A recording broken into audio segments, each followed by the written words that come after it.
So we're going to start with just a pretty basic tuition summary chart that we use to sort of look at our tuition for the upcoming fiscal years. So it's a bit modified for the presentation today. Normally this goes out like 10 years, but we shortened it a little bit. We also have some FO tables in the background that typically drive this chart. At VCU, we have different tuition rates for undergraduate, graduate pharmacy students, medicine, dentistry. So we can get really granular about, like, you know, if tuition will go 3% up for undergraduate, but stay flat for medicine, we can get really detailed in that regard. But for today, I just want to kind of keep it simple. And we built in this, you know, pretty crude tuition rate slider, so you can just see how the financial outlook changes in the out years as we sort of mess with this.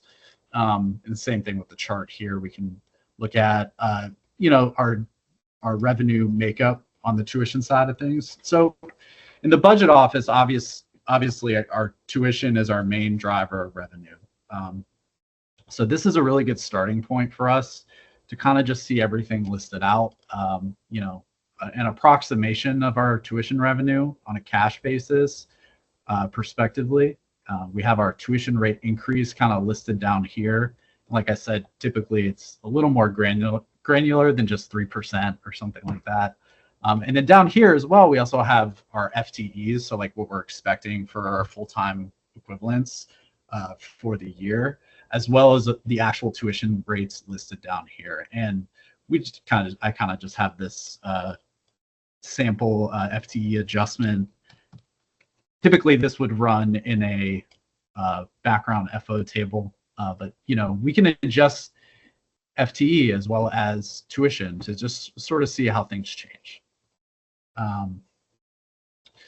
So on the flip side, we have our salary summary, which is the other side of our operating revenue and expenses. Obviously, like David said, this is our biggest driver for expenses on our E&G budget, which is basically our university budget, excluding our research fund and auxiliary funds and hospital funds. This is really our core academic budget.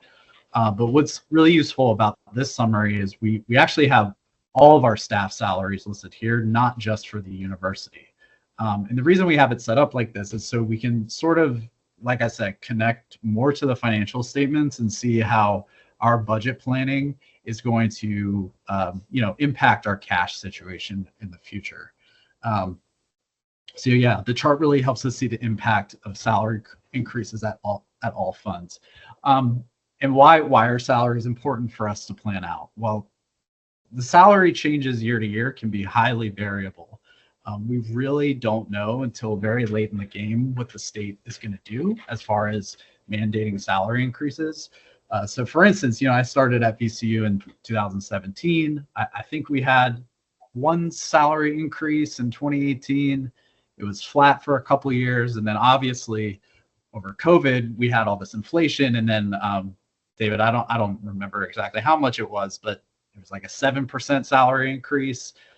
Last year we had a 3% increase, and then the year before that we had like a mid-year 2% increase. So it's kind of all over the place, and we do really need a way to track our salaries and see the impact that's going to have on our budget overall. So much like the tuition for today, typically it's a little more complicated. We can adjust the salary change differently depending on the staff type. We have a couple of staff types here at VCU. We have university staff, classified staff, faculty. I'm not going to get into the details of that too much, but just for simplicity, we just kind of have this salary change slider today that, you know, shows you how things will change in the out years depending on different situations. So I'm going to stick with a 3% salary some increase assumption for this upcoming year, because that's typically what we see.